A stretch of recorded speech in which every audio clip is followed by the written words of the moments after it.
Hi VC, this is Kostis, and this is my entry to Royce in the House contest. A new channel to me, but all the videos I've seen from him are really great. He is pushing for 700 subscribers, so please go check him out and maybe participate as well. So Royce wants us to uh, actually, the contest is divided in three parts. The first part is to show tracks from an album that are over 10 minutes in duration. Uh, Three of them. My first one is Godspeed You Black Emperor, and the record is their third full length. Lift Your Skinny Fists Like Antennas to Heaven, quite a long title as well. So yeah, this record, which is a double album, actually all the tracks in this recording are over 10 minutes long, and all but the last track are over 20 minutes long. So yeah, whatever I choose from Lift Your Skinny Fists is valid for the contest. Let me show you the inner sleeves. Really cool. Of course, this is on Constellation Records. Great Canadian label. I think this was released in 2000 or 2001.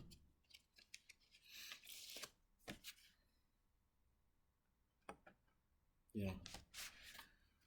This one and the previous record from Godspeed You Black Emperor are my favorite of theirs. Next album with songs that have a 10-minute plus duration.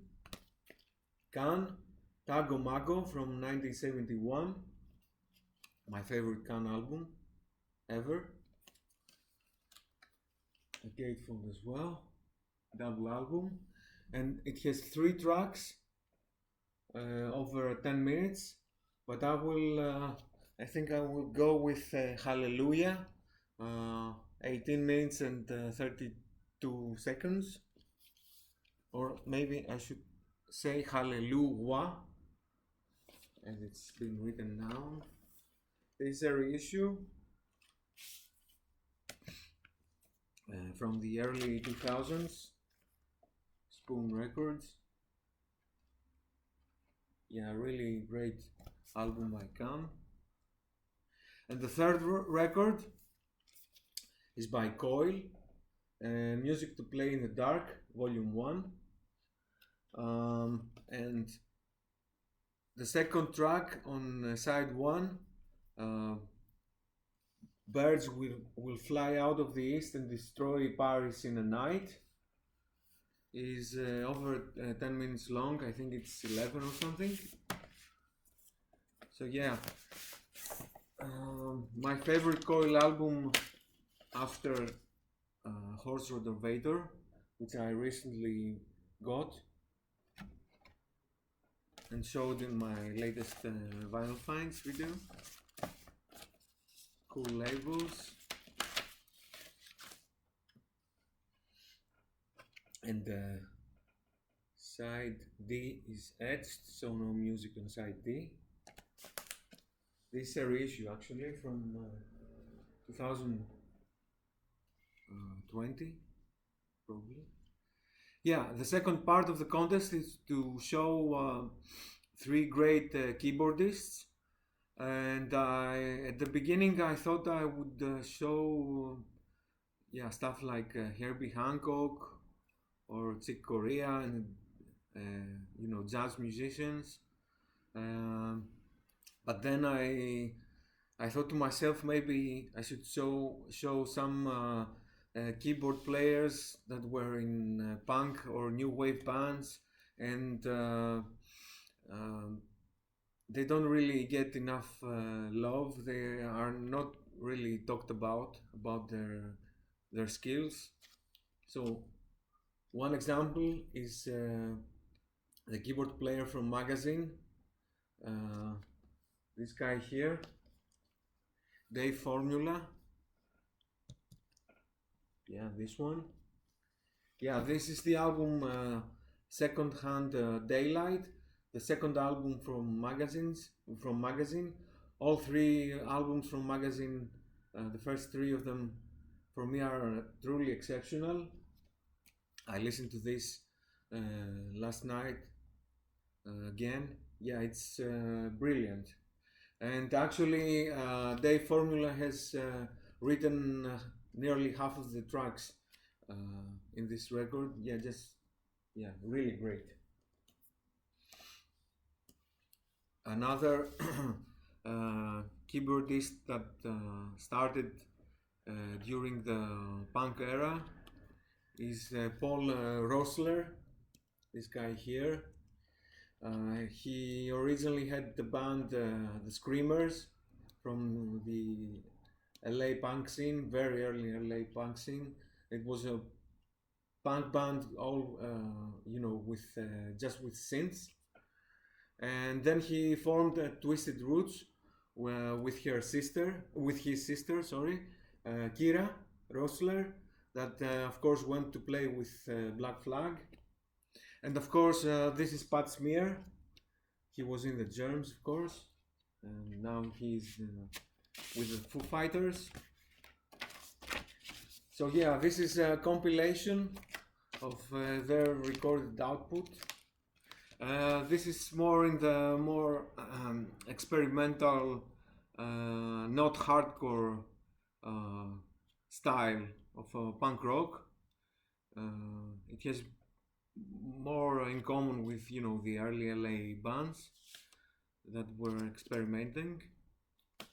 Very cool. And the third record I will show with great keyboard players is of course Depeche Mode, Black Celebration, classic synth pop album. Yeah, Martin Gore, Alan Wilder, Andy Fletcher, who sadly passed away some years ago. Yeah, all great keyboard players. Yeah, just fantastic. Vince Clarke, who was with Depeche Mode only in their first LP, is also a great keyboard player.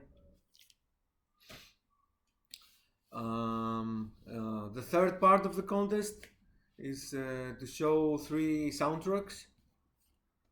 My first one is the soundtrack of the French film Les Stans à Sophie, a French obscure film from 1971, and the soundtrack is performed by Art Ensemble of Chicago, a great free jazz ensemble, featuring Lester Bowie, among others, and his soon-to-be wife,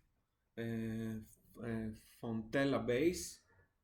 Yeah, just fantastic jazz record. The band was also featured in the movie, and these are stills from the movie actually.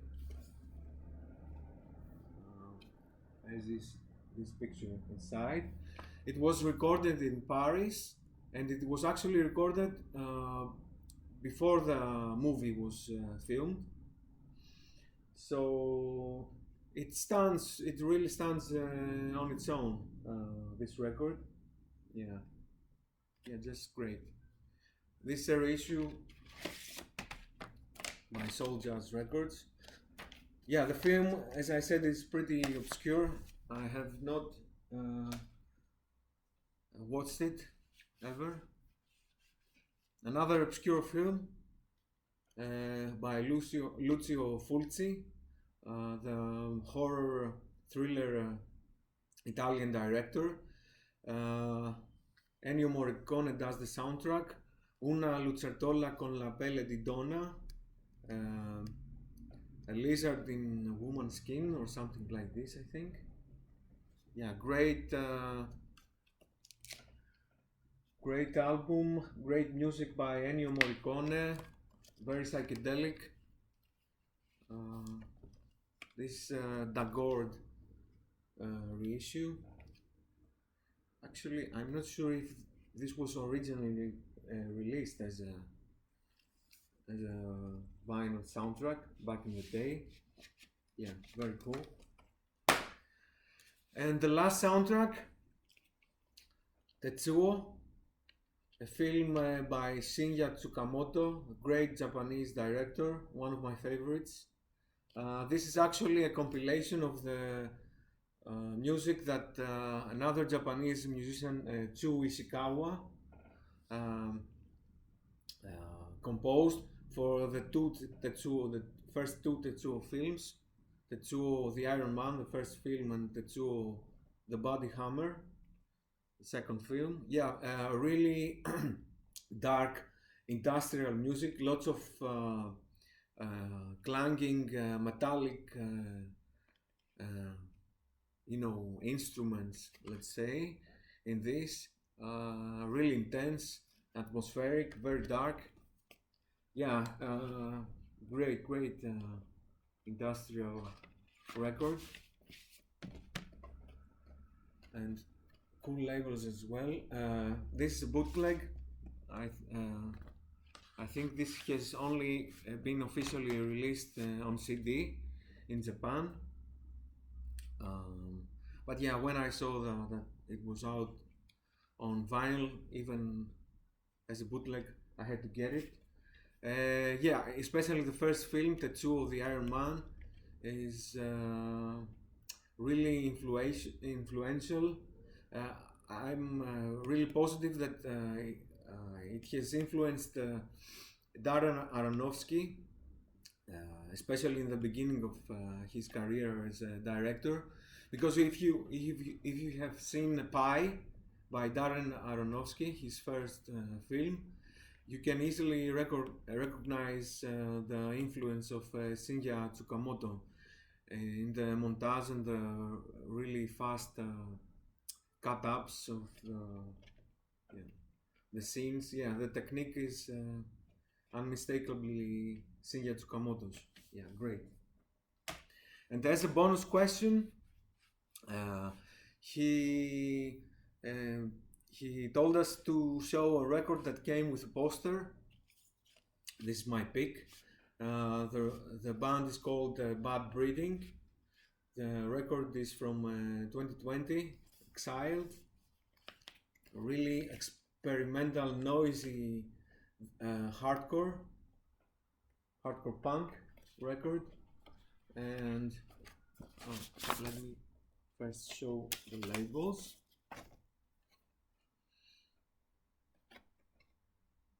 And if you take the cover and unfold it,